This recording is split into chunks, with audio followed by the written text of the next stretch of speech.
Hello everyone, this is the Unit 2 8th grade review by topic. We are going to get started with topic number 1, solving equations. Just simply, when we have a question like number 1, we are just going to solve using inverse operations. Once we subtract 5 on both sides, because we see a plus 5, we are canceling that out. We are subtracting 5 on both sides, that's 15, 20 minus 5. And then since we see multiplication 3 times x, we are dividing by 3, and x equals 5 is your answer. For number 2, we have a little bit more to do. We have a 5x and a 3x on the same side of the equation, and that means that we have to combine like terms. Once we combine like terms, we get 8x plus 20 equals 180. And then we have a two-step equation like we did with number 1. We subtract 20 on both sides. And the 20s on the left side cancel out.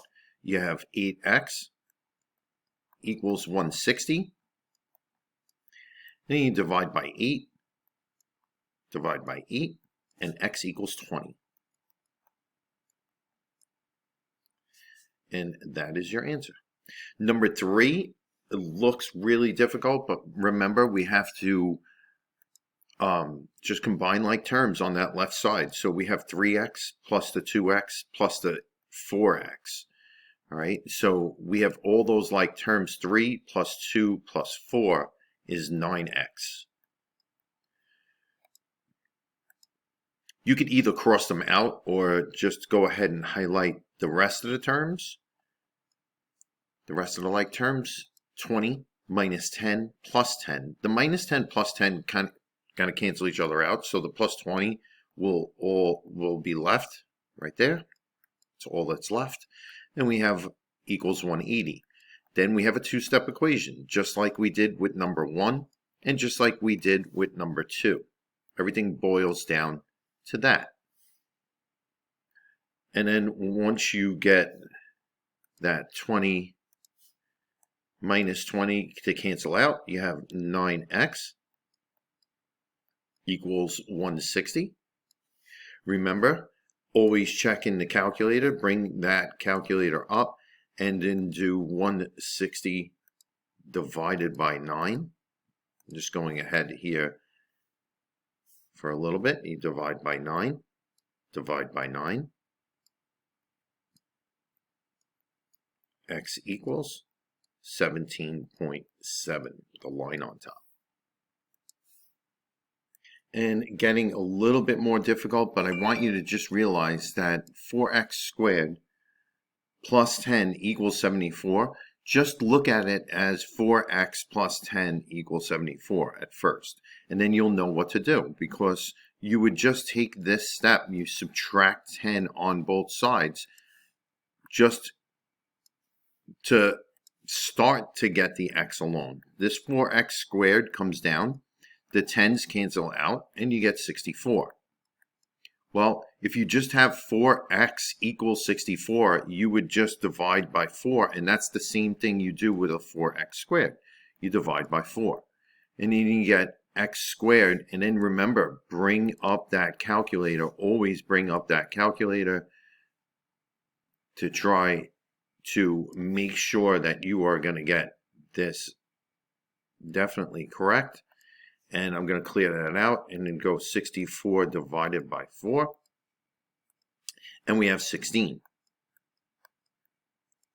Well, we can't leave an x squared.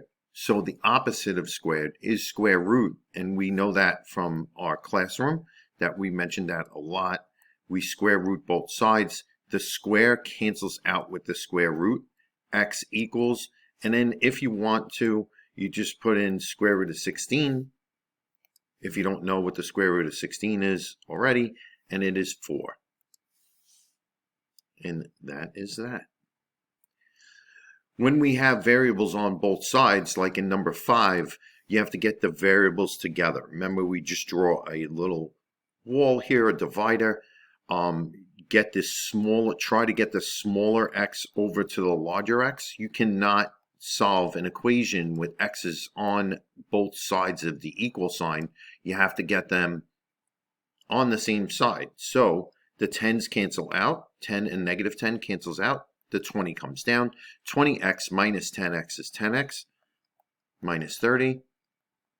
And then that's a two-step equation. It might look backwards to you, but you still have to get the x alone now. Now that the x's are on the same side, you must get the x alone.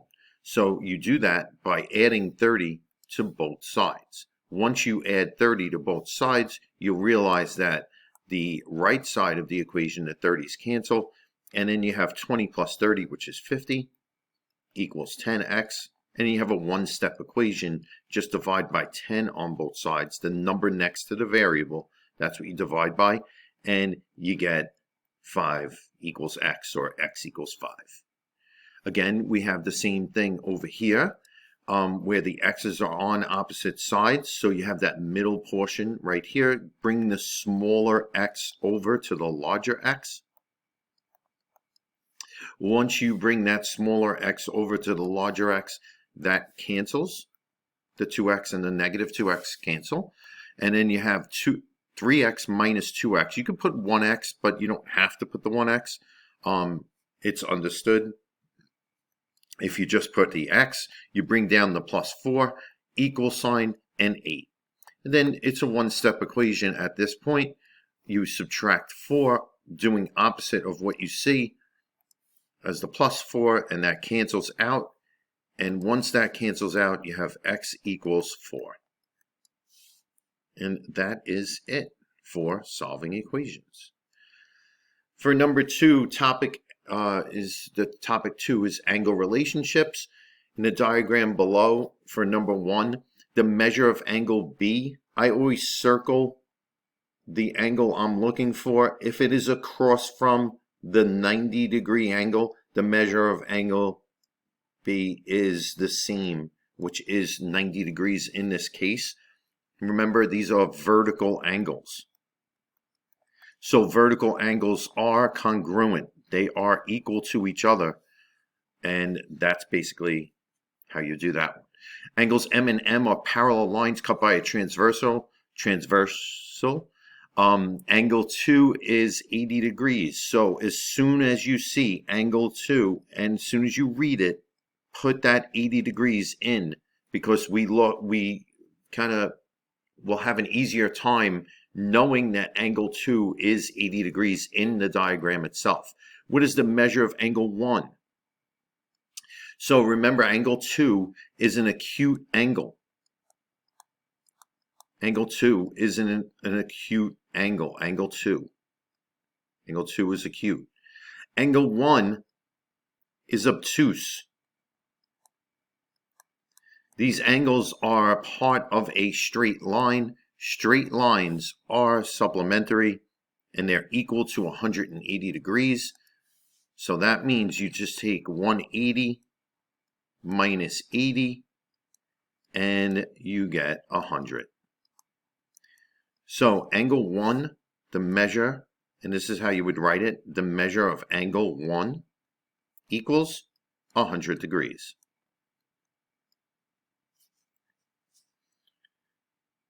Remember, those angles are supplementary. So angles A and B are parallel, and F is the transversal. Give us a pair. Which pair of angles are alternate interior angles? Alternate interior angles are inside and across.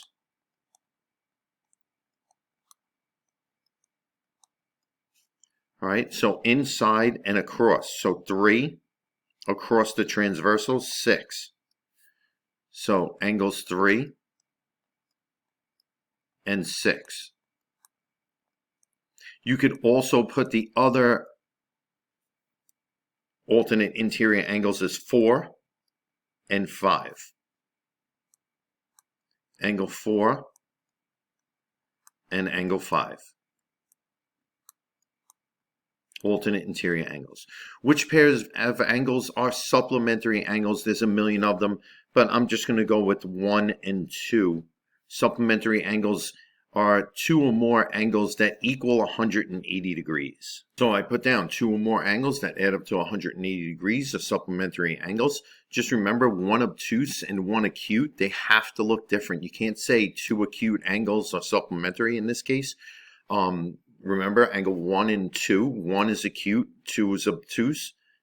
They make supplementary angle. If they add together to be 180 degrees, they are supplementary. I also put 3 and 4 and 2 and 4. 2 and 4 go down like this right here. This is a straight line, half a circle, 180 degrees, 2 and 4.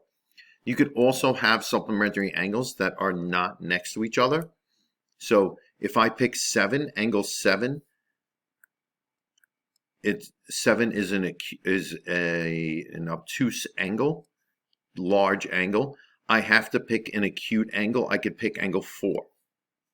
Even though they're not next to each other, angle 7, obtuse, angle 4, acute. Together, they make 180 degrees. Based on the figure above, which pair of angles are corresponding figures? Let me just erase what I have here.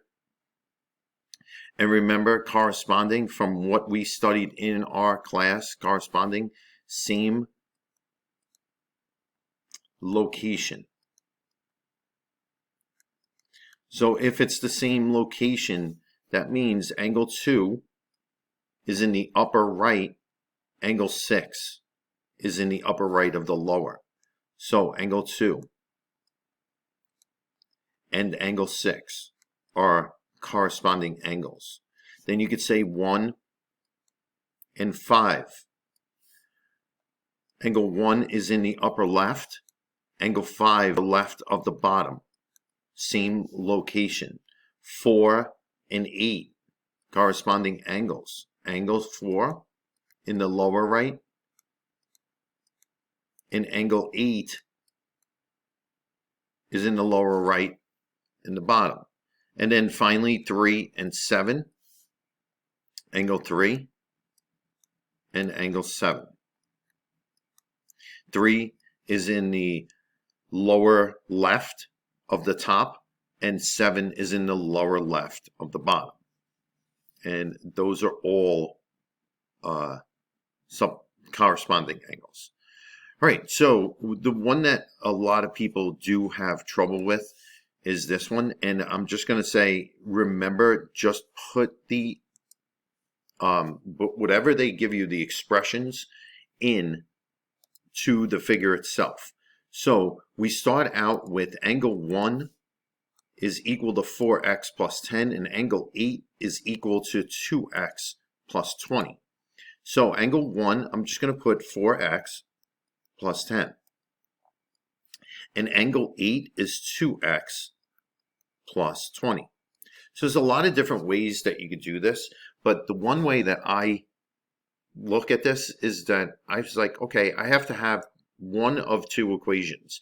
Either I think that these two expressions are equal to each other, or I think that they're supplementary, they're equal to 180.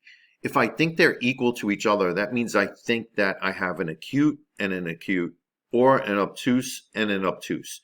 That I think the angles are the same, so that means I would think that they're equal to each other. If I think that they're not equal to each other, that means that I think that they're supplementary and equal to 180 when I add them together. So there's only two. One sets them equal, one will add them and set it equal to 180. So if I look at this angle here, that's a small angle, that's an acute angle. This angle here is the same, that's a small angle, and it's acute. So I know these are the same angle. If I have one acute here and one acute here, that means I am setting up these two expressions equal to each other because they're both acute angles. They're small, small. All right, another way you could do this is the crisscross method. You could circle 1, crisscross over the 4, crisscross over the 5, and crisscross over the 8. And just remember, every angle in the crisscross represents an acute angle and represents an angle that's equal to the other. All right, so you're all of those angles that are in the crisscross are equal to each other. So you know that 4x plus 10 and 2x plus 20, they're both circled with the crisscross and they're equal to each other. But I just go by sight. By sight, you should be able to tell that this angle is less than 90 degrees and the other angle is less than 90 degrees. That means they're equal to each other. So it says which equation can be used to solve for the missing angles. I set up my equation. I really answered the question, but I'm just going to go ahead and solve for x by subtracting 2x on both sides. This cancels, and we have 2x plus 10 equals 20. You minus 10 on both sides, and then you get 2x equals 10, divide by 2, and then x equals 5. If they wanted the measure of some of the angles, that's x equals 5. If they wanted the measure, then you would go here. If you wanted the measure, the question is not asking to do this.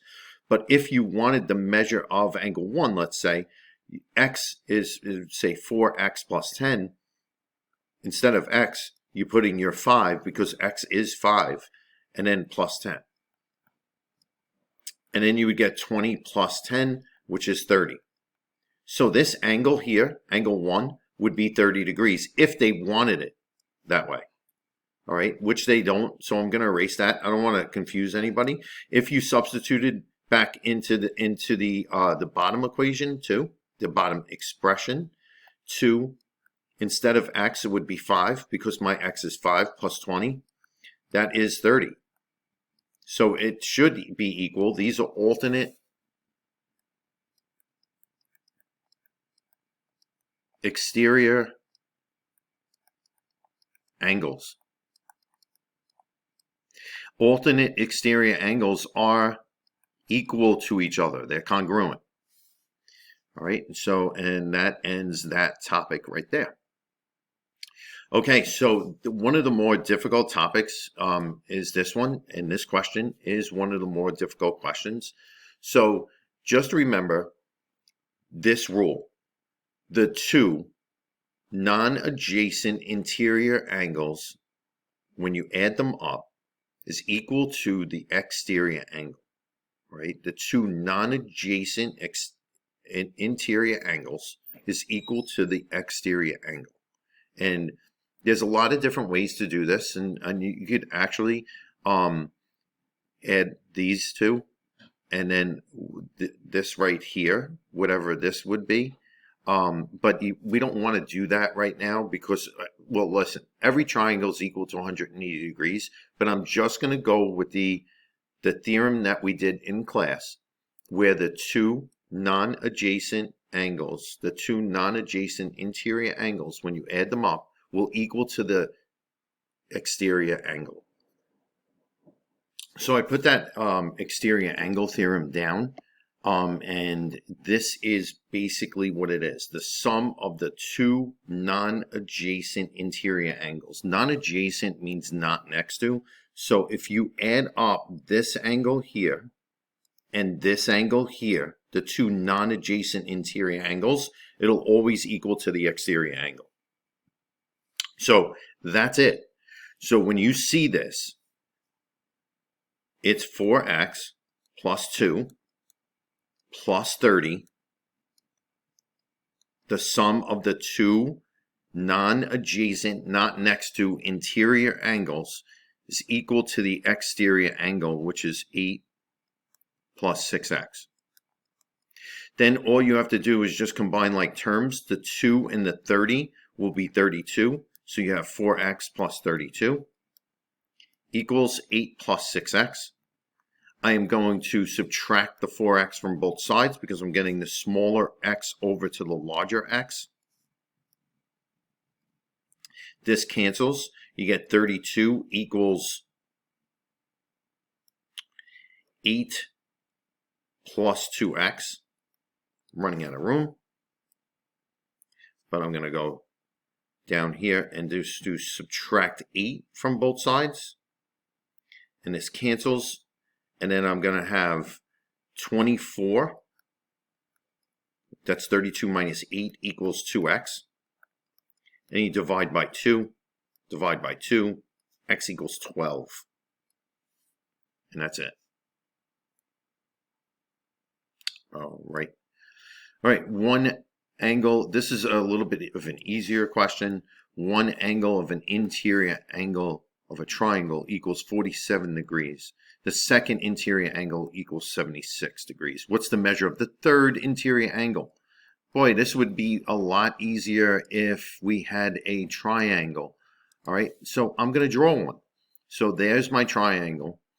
And they said that one angle is 47 degrees, so I'm going to put that 47 in. And then I'm going to put my 76 in. What's the measure of the third angle? So that's what we need right here.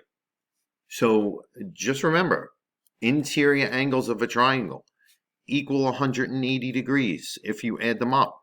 So all you have to do is do 47 plus 76. Grab your calculator. 47 plus 76. And that equals 123. Then you take 180 minus 123. And you're going to get the missing angle. And that's it. It would be a lot easier if they gave you the figure. But 57 degrees is that missing angle. But you could draw it, sketch it, and that's it. Draw that triangle, substitute the angle measures that they give you in, and that is all, and you get the question correct. All right, so Maya claims that measure of angle 3 plus the measure of angle 4 equals that measure of angle 1. That's correct. Just remember the two non-adjacent interior angles. That's 3 and 4. If you add them up, will be equal to 1. The exterior angle, that's true. Which equations show why Maya's claim must be true? All right, so let's go ahead and go through this step by step. Measure of angle 1 and 2. Measure of angle 1 is 1. Here's 2. That does not equal 90 degrees. Matter of fact, that's a straight line, and that equals 180 degrees, so I could cross that out right away. Measure of angle 1 and 2 equals 180 degrees. Yes, this is true. So that I'm putting a little check mark next to. Measure of angle 3 and 4. 3 and 4 equals 180. No, it does not. That's false. Measure of angle 1 and 2. 90. No, false. Measure of angle 1 and 2 is 180. Measure of angle 3, 4, and 2. The interior angles of a triangle. Yes, that equals 180 degrees. D is your answer. They're both true. And that's how you would do that one. Set up an equation and solve for x.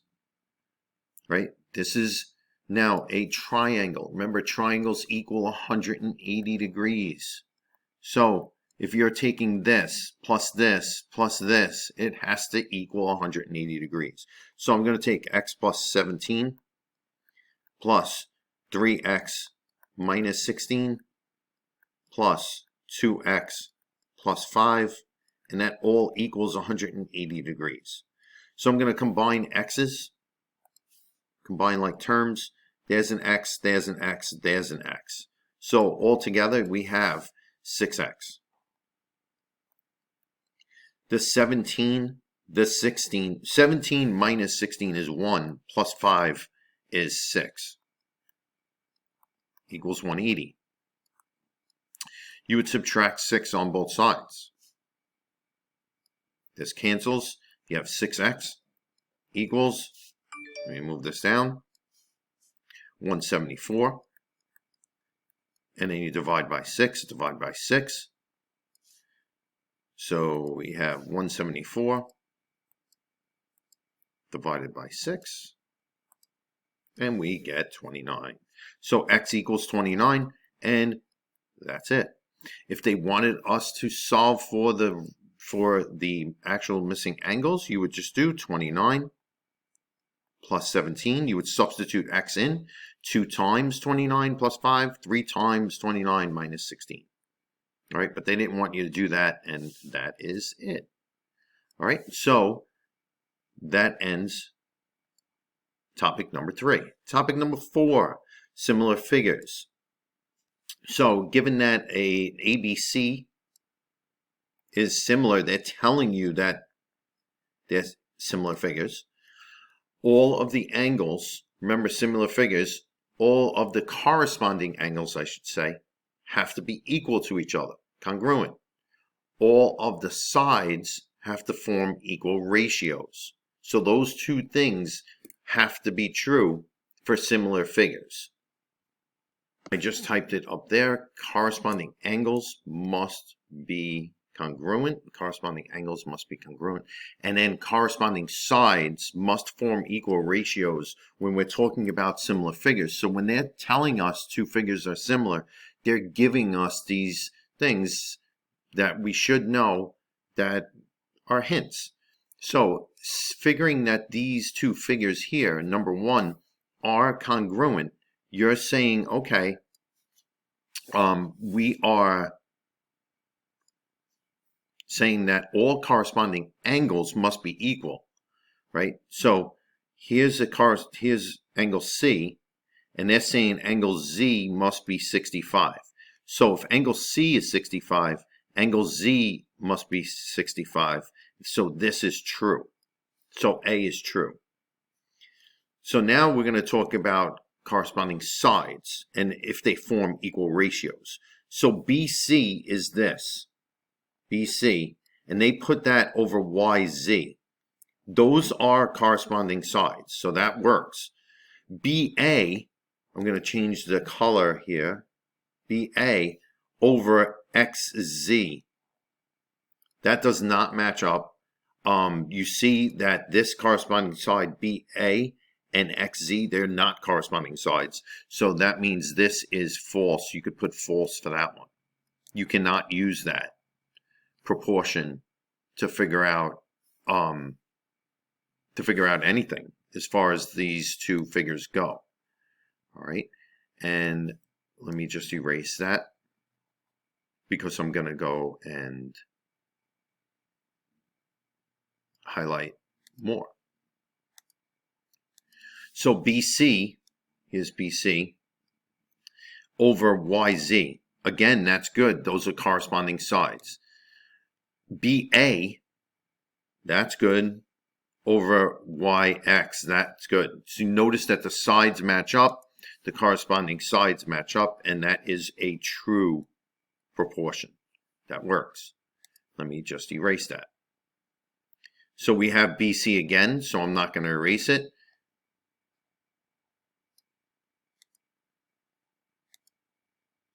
And it's over YZ. BC over YZ again. And I should have used the yellow to show you. And then AC over XZ. That works too. So that's true. So you just have to go through each one like that, and that's it. Are the following triangles similar? We have to prove it. So we're just going to pick two sides of the first triangle. So I'm going to pick 72 and I'm going to pick 84. And I'm going to match that up with, so I'm going to put that fraction down, 72 over 84. We have to prove, we have to create a proportion, and we have to prove if the cross products are equal. If they are equal, that means they're similar triangles. If they're not equal, that means they're not. So let me get the highlighter out again. Since I put 72 on the top of the fraction here as the numerator, I have to put 12 on the top of the other fraction that I'm going to create. Since I put 84 on the bottom as the denominator, I'm going to put 14 on the bottom of the second fraction. So 72 matches up with 12. These triangles have been flipped, so that's why the sides look a little bit changed. And then 18 goes to 14. I'm sorry, 84 goes to 14. So now I just go ahead and cross multiply. Just like that. So grab my calculator, and you should grab yours. We're going to clear this out because there's a lot in there, and just do 84 times 12. And that is 1,008.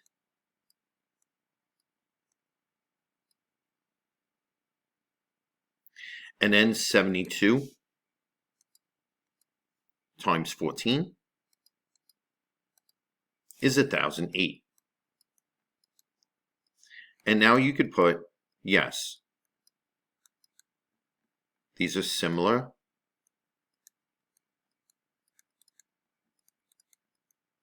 triangles.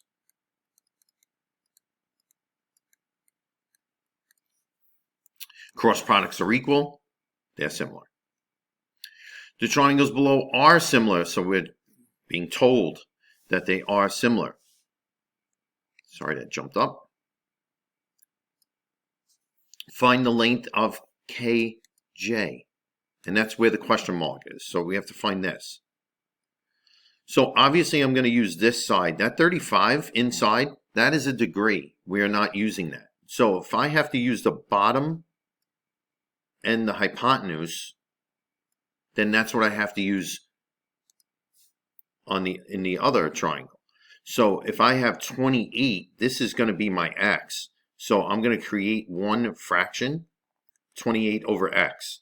Since I put 28 over x, I'm going to put 42, matching up the corresponding sides, over 33. The easiest thing that I know when I do the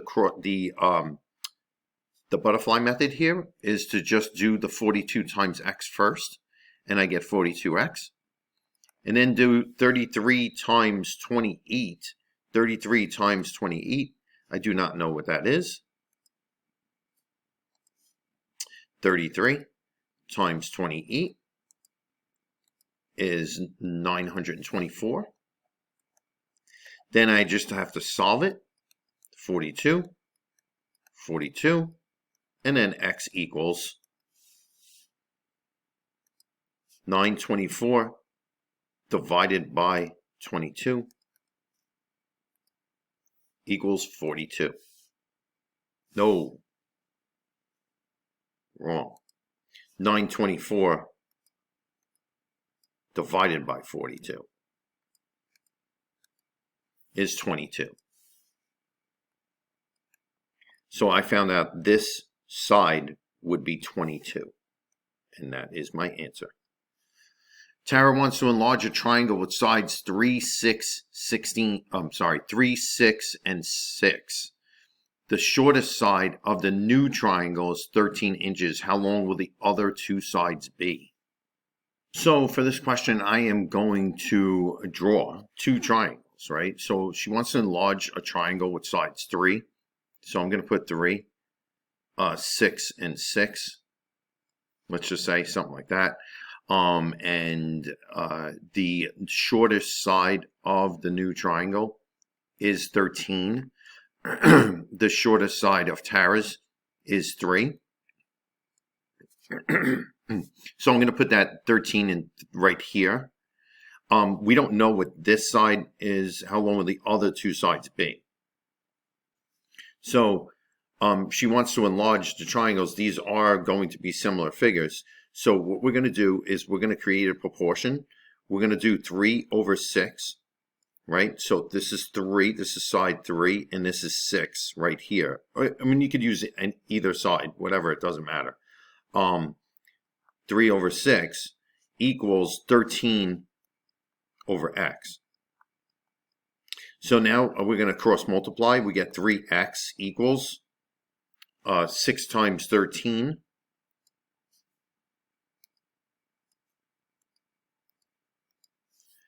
is 78. Then you divide by 3. And then x equals. And then this is 78 divided by 3. And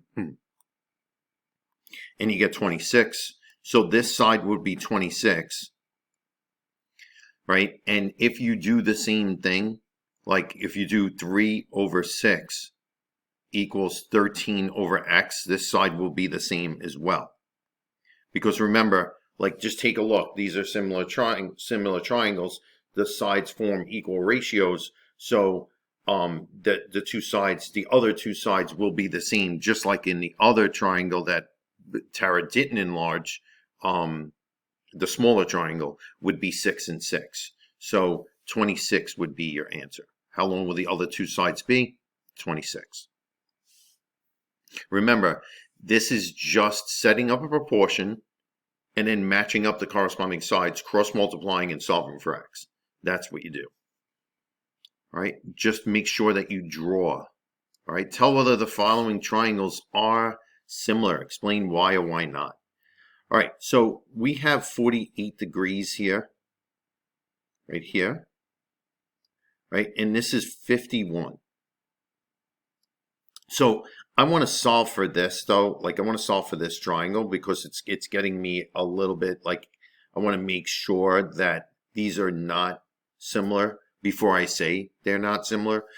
So I'm just going to do 81 plus 48. Remember, all angles when you're talking about a triangle, they're equal to 180 degrees. All the interior angles. So if I do 81 plus 48 and I get 129, to check what that is, check what that missing angle is, we do 180 minus 129. And I do get 51. So I'm going to put that 51 in here. And just take a look, 51, 48. If two of the angles are the same, the third angle would have to be the same as well, 81 degrees. So if you add up all these three angles, it would be 180 degrees. And that's basically it. Or if you wanted to just check it again, 48 plus 51, then minus 180 would be 81. So these are similar triangles.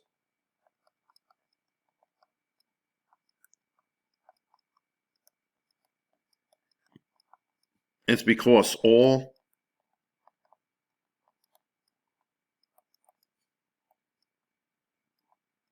corresponding angles are equal.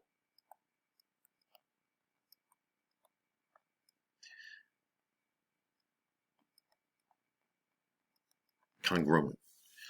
All right, tell whether the following triangles are similar. Explain why and why not. So here we go again. I'm just going to do 85 plus 64. I'm going to grab my calculator, 85 plus 64.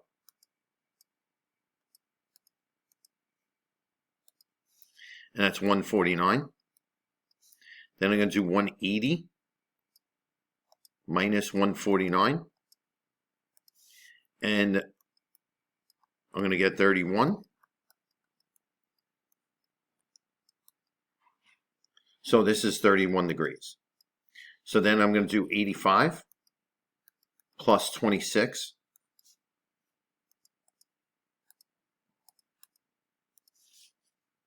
is 111. Then I'm going to do 180 minus 111.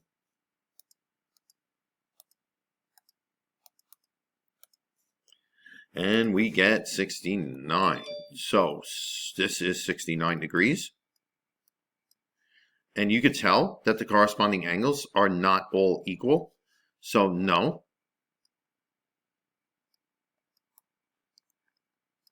These are not similar.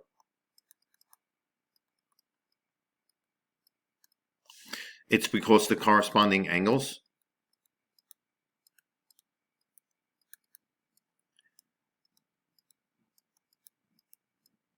are not congruent.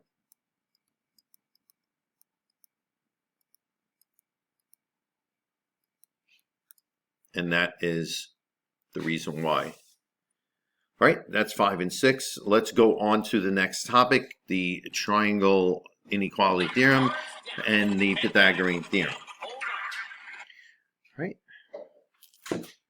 So do the following side lengths form a triangle? Remember, you have to have A plus B has to be greater than C. So any two side lengths that you choose has to be greater than the third one. So I'm going to take the two smalls. This is a trick that you don't have to go through all of the side lengths. You just take the two smallest ones, and if they're greater, if that sum is greater than the third, then it is a triangle. So we're just going to do 4 plus 6, and if it's greater than 8, we're good to go. We don't have to show the rest of the work, and this is a triangle. We're going to take the two smallest. Is that greater than 30? So that's 28 is not greater than 30. Not a triangle.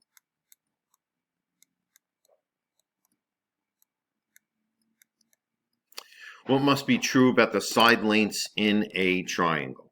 And that's it. The sum of any two sides of a triangle must be greater than the third side. And I just gave you that trick about the two smaller sides. Just try the two smaller sides. If the two smaller sides work out, the other sides will work out as well. So now we're talking about a right triangle here, and we're going to try to find the missing side. So we're going to use, in any right triangle, when you find the missing side, you have to use the Pythagorean theorem. So this is a squared plus b squared equals c squared. So opposite the right angle, opposite is always c. So this will be my a and b. It doesn't matter which one you put in for a, which side you put in for a or b, but it does matter which side you put in for c. So 6 squared is 36, b squared is there. I don't know why I didn't put 10 squared in for c squared. Let me just erase that and put 10 squared here, and this is 100. Once you subtract 36 from both sides, this cancels and you get b squared equals 49. And then you square root both sides. The opposite of squared is square root, and b equals 7. So that is 7. So the same thing, Pythagorean theorem, just picture this as a triangle, a right triangle, I should say. And opposite the right triangle is always c. So we're going to use a squared plus b squared equals c squared to find the missing side of the right triangle. So you have 15 squared plus 8 squared equals c squared. Just remember, if you press 15 and you want the squared, you could just press that right there, and it'll give you squared. Or you could just put in, obviously 15 squared is 225. Or you could use the caret button. The caret button is right here.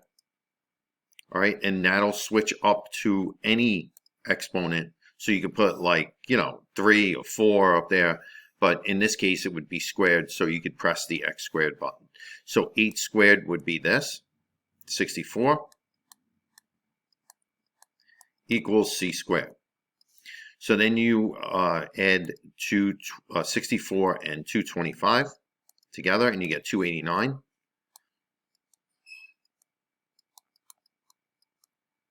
And you square root both sides. So the square root of 289 would be 17. So 17 is your answer, and that is it. So one of the things that they had last year for the first time is to find the distance using this Pythagorean theorem. So it is easy when you have a line and they show you a graph, and even if they don't give you a graph, you just have to find a graph those 2 points, and actually create your triangle. So anytime you're finding distance, they want you to find the hypotenuse, which is the side C. Right? So this would be my A and this would be my B. All you have to do is count the number of boxes, or lines, I should say. This is 3, and then this is 1, 2, 3, 4. So we have a squared plus b squared equals c squared. You use the Pythagorean theorem to figure out what that is. 3 squared plus 4 squared equals c squared. So this is 9 plus 16 equals c squared. And you get 25 equals c squared. And you square root both sides. You put that square root into the calculator. You get c equals 5. All right, and that's it. Remember that the calculator will give you that answer. It's because 5 times 5 equals 25. The square root symbol is right there in red that I just pressed. 25 is 5. So again, whenever they're talking about a three-dimensional figure like this, rectangular prism, it's going to ask you to find the diagonal. Don't worry about it. The diagonal is, there's a formula. Actually, you do have to remember what this formula is. I don't think they're going to give it to you as far as that goes on any kind of sheet. So you have to memorize it. So it's just height squared plus length squared plus width squared. And it's the square root of all of those numbers. So if you do forget the formula, just go ahead and just put the square root down. Hopefully you won't forget the formula. And then just put all three numbers underneath the square root squared. So just like this. It doesn't matter which one is the width. It doesn't matter which one is the length. It doesn't matter at all. Then I'm going to bring up my calculator and I'm going to press square root. And I'm just going to press 8 squared plus 6 squared all at once. Don't do it like, don't figure out what each number is and then just press to the right, get out of there. And then it'll give you the answer right here. It says round your answer to the nearest tenths. So I'm going to put D equals 11.180, right? The nearest tenths is this number, the number in that place right there. So it's D equals 11, and since the next number is the 8, you're going to put that up to 2, and it's millimeters. All right, and that is your answer. All right. So that's it. Wow. All right. I thought there was another topic, but I'm so disappointed. All right. So, but that is the end of the review sheet. Hopefully you watched it and learned from it, and I'll see you next time. Thanks for watching.